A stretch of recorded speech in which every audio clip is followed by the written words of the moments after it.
This is a tough time because you can smell the food. I can hear your stomachs. And you've been very patient and tolerant for the last 3 hours, so I'm proud of you.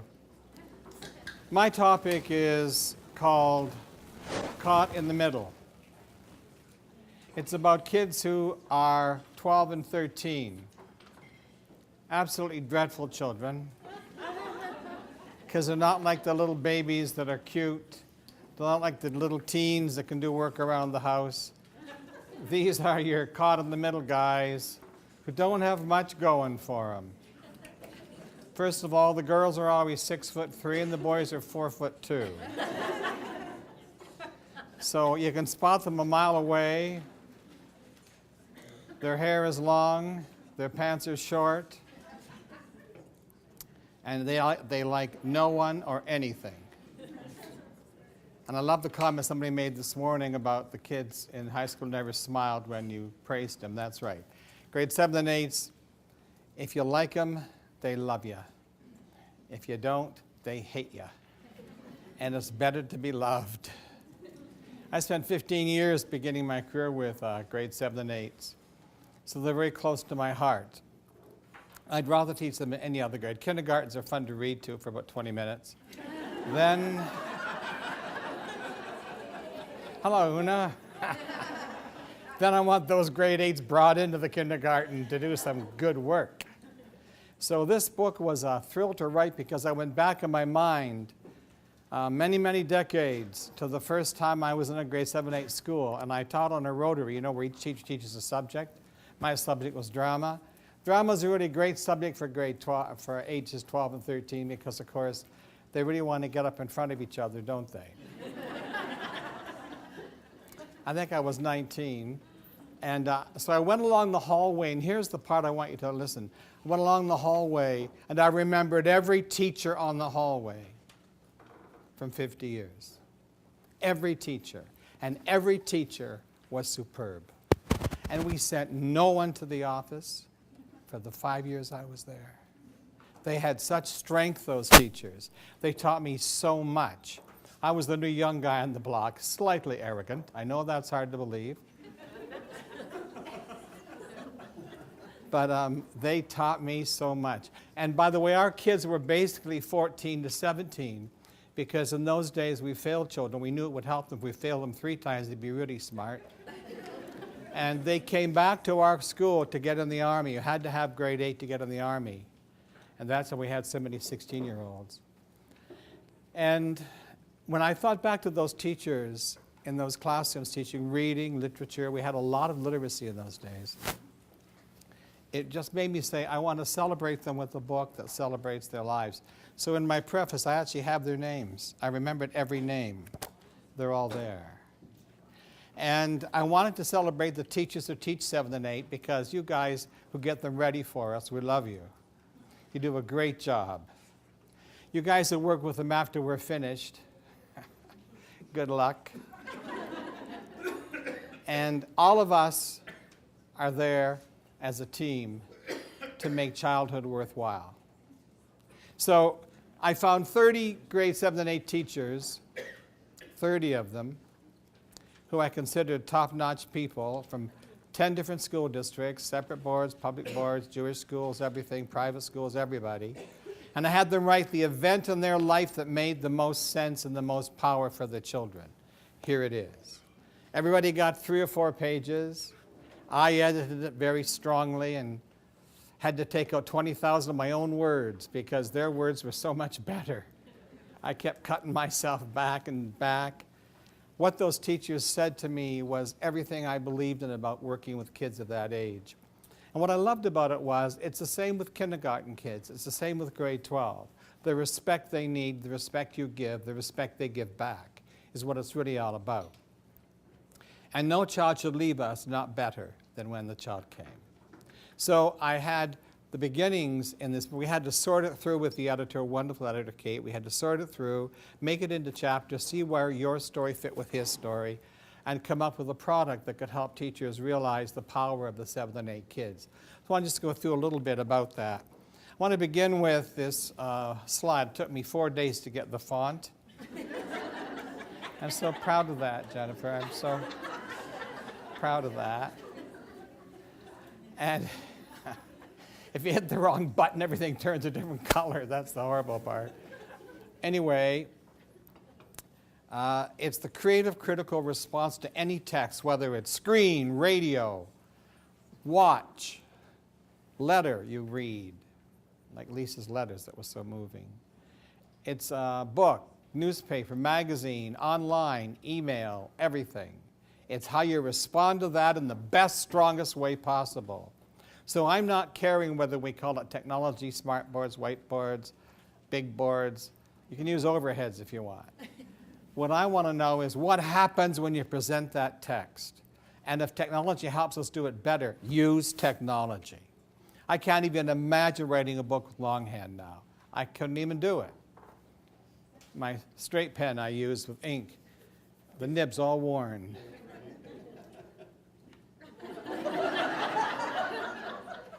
So I could not use a pen to write a book anymore. I've made it to this. Of course, I couldn't get it hooked up today and required assistance from our last speaker, so kindly. Smart board, smart lady. But it's the different text forms. In this book, you'll find every text form you could think of. And that's what pleases me most. So if I hit that and it goes to the next frame, it doesn't. Get up here. What'd you do to this? Make it go to the next frame. Is this arrow here, do you think? That's it, exactly. Yeah. I don't work alone anymore. I need a caregiver. Jeff Willem, who's a big shot, a big name now in education, says you got to be the book, and I really like that a lot. But the book might be on screen, it might be in ear, it might be alive, as Robert Munch talking to you. You got to be the book, or it won't make any sense. You got to find yourself in there somewhere. You got to be part of it somewhere. You got to own it somehow. So for me, then, that statement has got to be the big one for 7th and 8th grade. How do we get those guys to feel strongly about the text in front of them, whether on screen or on page? How do we get them to really care and be strong about it? Let's see. I can't do it, though. I got to go over here and do this every time. Bill Gates said one really important thing for me, never mind all the rest of the things he said. But he said, for technology, you have to be literate. And we found out with the grade 10 high school kids doing the exit test in grade 10, how many give that each year? Right. Those kids who fail that test 2 years take a special course with the best teachers I've met. They're so creative. And we found those kids are just as limited on screen as they are on page. It's a myth to think that technology will save their lives, because it won't. It'll motivate them. It'll engage them. But the literacy approach is what you guys do for a living, and that's what they need. And they need more of it.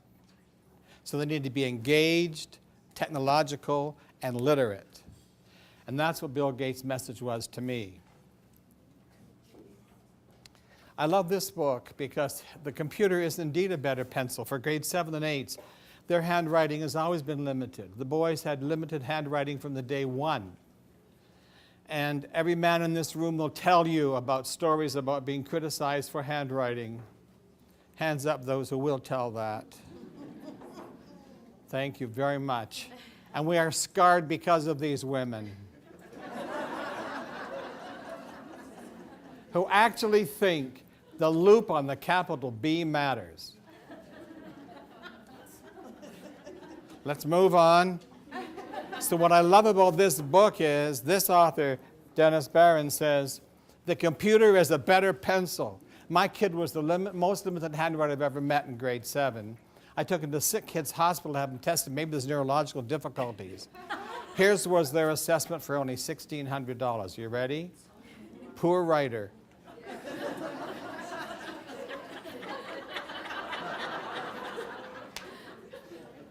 Got a computer, guess what? By 12th grade, his writing was better than mine because the computer gave him the strength. Not you, the computer. Once his writing looked like yours and yours and yours and yours, he wasn't afraid to write anymore. So the computer is an amazing tool for dignity and self-worth, for boys especially who have difficulty with small muscle control here in their hands. I love 4th, 5th grade. Who teaches 4th, 5th grade?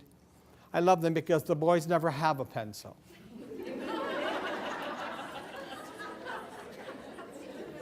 The women always have a pencil case with 17 markers in it, all smelling of strawberry. Hands up those women who've brought their pencil case here today, hands up. They're sitting right here. Hands up those men who brought a pencil case in, wave your hand. That's right, that's why the boys in grade 5, when they have to write a story for Lisa, they look on the floor to try to find a piece of lead. Am I right? Yes. So suddenly the computer frees them for a different world. Just like my computer frees me. So I want to talk about shared book because there's still reason to share a text with the whole class. Some boards forbid it in Ontario because they don't want the whole class reading the same book with no support for the limited reader or for the gifted reader. And I understand that, but there's still a time when we all watch the same film, we all share the same novel, we all have the same speaker. There's time for community building. So I like a shared novel or a shared short story set for that reason. So I'm in grade 7 class in Timmins. How many have heard of it? I'm going there next week. It's an 8.5-hour drive. Nothing stops me. And they have Canada's national restaurant there now, Timmy's, so it's okay.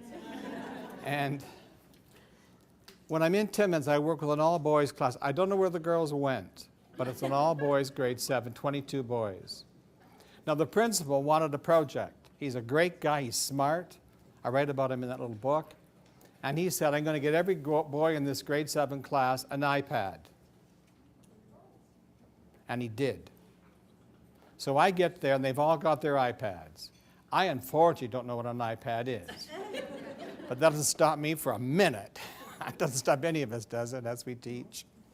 So I'm going to use my computer as an iPad. I'm putting the book on my screen. You all get it on your screen. And I bought them 24 novels, and I got a very good price because Mac gave me novels for the whole class. You only can get it for 6 at a time.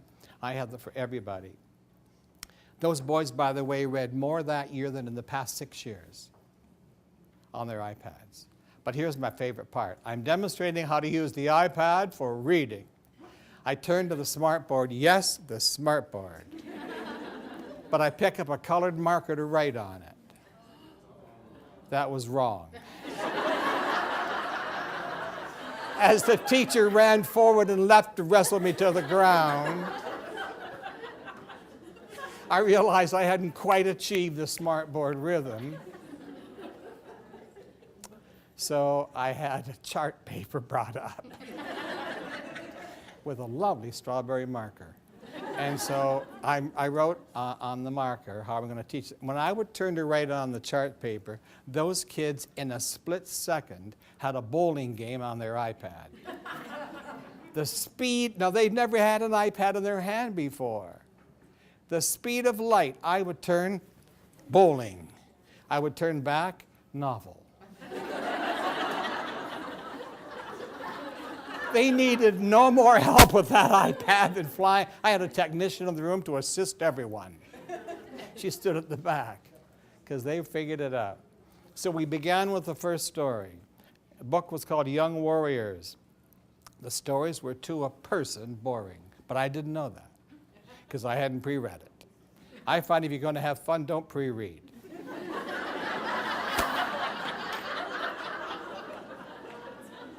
Because I was very tired from that drive. Anyway, we opened the book, we read this story, and I'm thinking, ooh, this is not good. And they're reading silently, page by page, and I'm talking a little bit about it as we do it.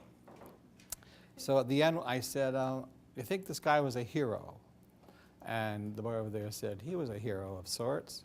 I said, well, let's name all the heroes. In fact, let's find them on our screen. I will write on the chart paper any hero you can find on screen that you can read to me about their exploits. So they began finding heroes. And in my whole life, This is the most exciting lesson I've taught. I cannot believe this is true, but it's true. That the energy they had from their research, I realized 22 boys can research at a rate faster than the speed of light. They found thousands of heroes and descriptors, and they could do it like this. And then I yelled out, living. Then I yelled out, women. Then I yelled out, religious. They could do all this. The tool was there. What I was pushing was research, but the tool was there. And one kid yelled out, what about Jesus? I said, well, let's write that down. Catholic school. Jesus goes on our list here. And the next kid yells out, what about, I got to get her name now. From the West. She began the women's suffrage movement in Nellie, thank you, Nellie Mcclung. A boy in grade 7 sitting at the back who hadn't done much reading, I'll guarantee you, yet. He was at the back. He yelled out, what about Nellie Mcclung? I said, whoa, read about her. She began the first vote for women in. She was the first Senate. And he said, Mr. Booth, I got a whole page of Canadian women heroes. Read their names to us. In the whole time of his life, that was him as star. First time in his life, he had information nobody else had. I could see the rest of the kids going, Nellie Mcclung, Nellie Mcclung. It was so thrilling to know that research is at our fingertips and we can find anything we want. And then, a kid says, what about Leonardo da Vinci? I said, wasn't he an artist? Yes, Miss Booth, but his paintings have lived on. They're in holy places as well. Let's put his name down. What did he do that you remember? This kid said, I got to show you the kids first. So there they are. And this kid said, he painted the Mona Lisa. Whoa. Find me the Mona Lisa on your iPads. And 22 kids held up their iPads for me to look at.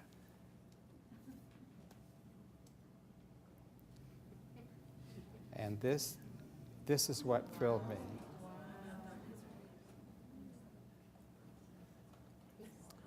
And it was a Fellini film I'm in Timmins, Ontario, in a suburb with the wind howling. And in that classroom, there are 22 kids in a museum in Rome. And I got to tell you one wonderful story. The boy in the green shirt, he has muscular dystrophy. He's in a wheelchair with a helper all the time. With the iPad, he found his own source. Second, this kid says, Mr. Booth, I think there's a secret code in her left eyebrow. Now, where in the world can you say, show me her left eyebrow? And every kid goes,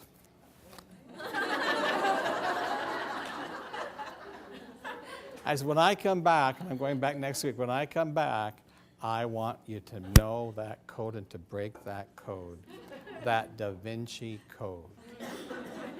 Woo, I can't wait to go back. Then, we looked up statues of Timmins. I want to know, what did you pick here to represent your town? Give me all the statues. They found 14 statues of different kinds in Timmins, all on their skin.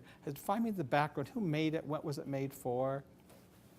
This one, Mr. Booth, I couldn't believe it. So I said, none of them was a war statue. Find me a war statue that commemorates a war, would you? And they found wars you couldn't imagine. 1812, the Boer War, World War II, Vietnam, Korea. They just had these statues. I said, I want you to freeze the statue that matters most to you. We're going to go out in the playground and we're going to make those statues with your bodies. So each of you will need to get 5 or 6 friends to help you with yours. And the principal said, I will photograph all of them for you. Whoa. He comes out in the playground, snaps all the frozen pictures of the kids in their statues. And by the way, the boy in the green shirt, they said, want us to lift you down? We'll lift you out of your chair and put you back in. Where do you want to be? Which one do you want to be in? And they hauled him out, put him in. He was in 4 of them. Picked him up at the end. No discussion. That's a community. So we took the pictures inside. The principal then fed those pictures of the kids onto their iPads. So they had a picture of their own statue, a picture of them creating a statue with the other boys. And then I said, find information about that statue and turn it into a poem. And the teacher is in the corner now, having read the poems, crying at the beauty of the boys' poetry. I did almost nothing except when they found the info, I said, put everything on one line, no longer than 3 words on a line. It looked like a poem that way. And they began to create their poems, and it's so powerful to change text shape. And computers allow you to change text shape like that. So when I go back next week, I got a whole new thing to do with them. And it involves technology, but that's not what I'm after. I'm after what can you do with it? What can you use it for to make it powerful? How can I make life better intellectually, emotionally, cognitively? How can I do that with technology? I'm going to do it. I'm going to find a way to do it. I will take a technician with me.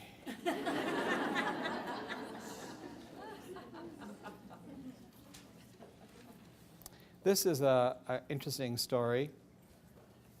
I did a workshop up in North Bay, and some high school teachers were there, and they got excited about the graphic work we were doing with graphic novels.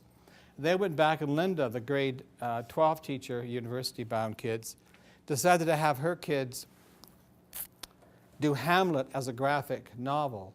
There are 22 scenes in Hamlet and 22 kids in their grade 12 class. Each kid did a scene.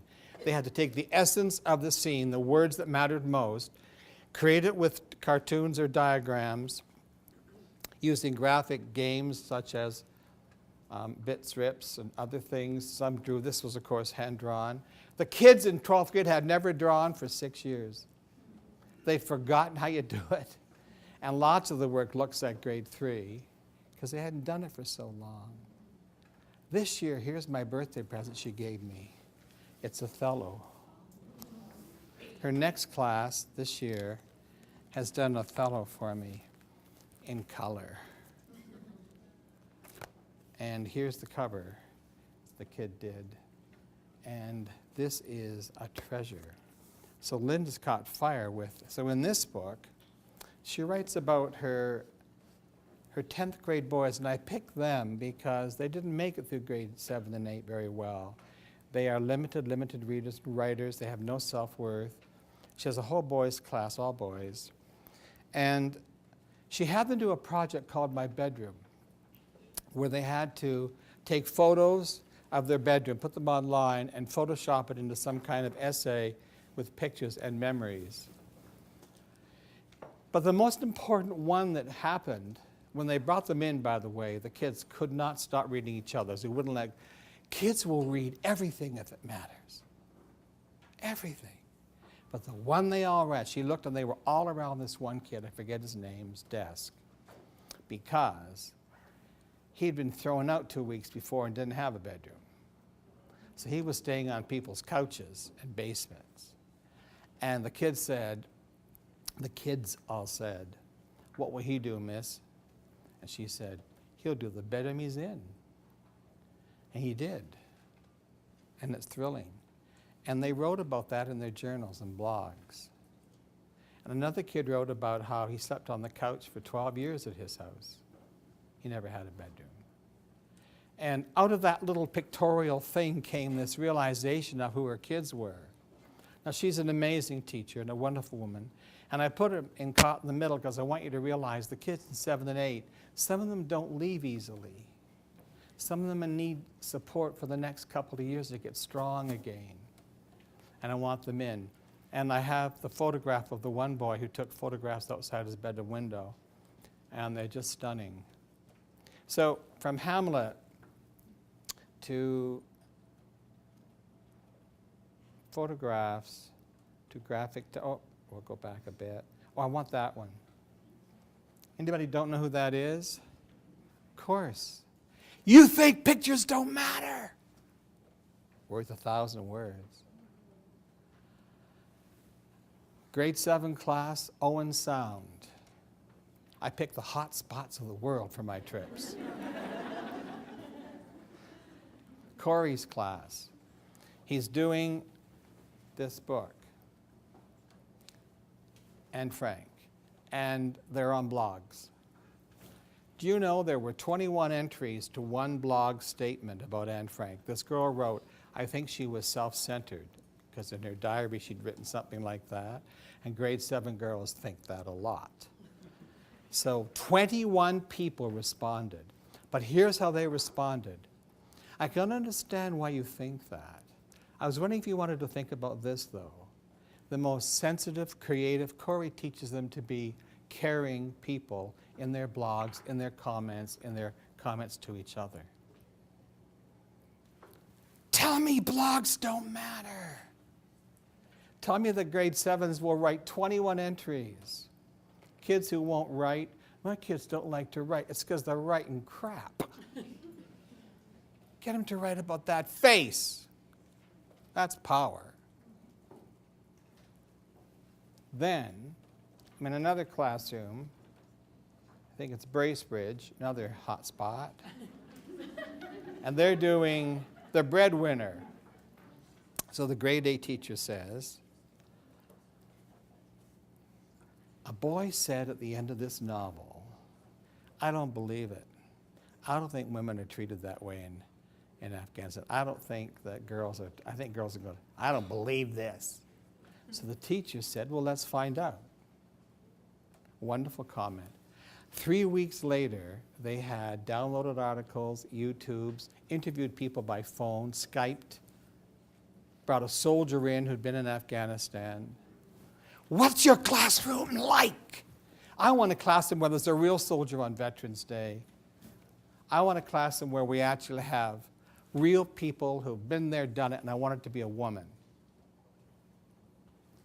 I want it to be a powerful time. This is hard work they're doing. And their information on Afghanistan was so strong that I could have taken any of you there and they would have taught you about it.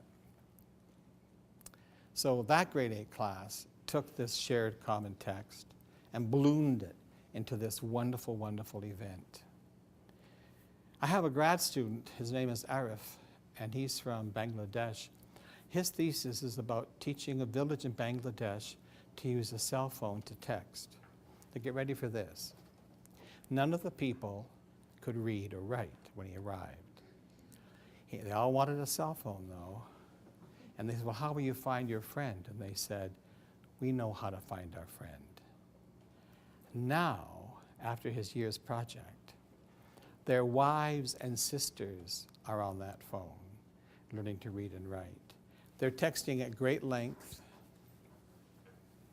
He's changed a village with a phone. In China, in the northwest quadrant, they had so much illiteracy, they had in English and Chinese. They didn't know what to do, so they brought in little Acer computers, 2 years literate in 2 languages.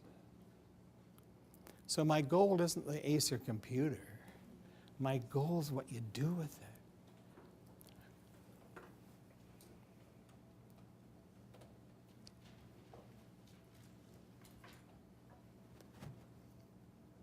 Nightjawn I want to end with, because in Gary Paulson's Nightjawn, this figure comes in the dark and teaches this girl to read.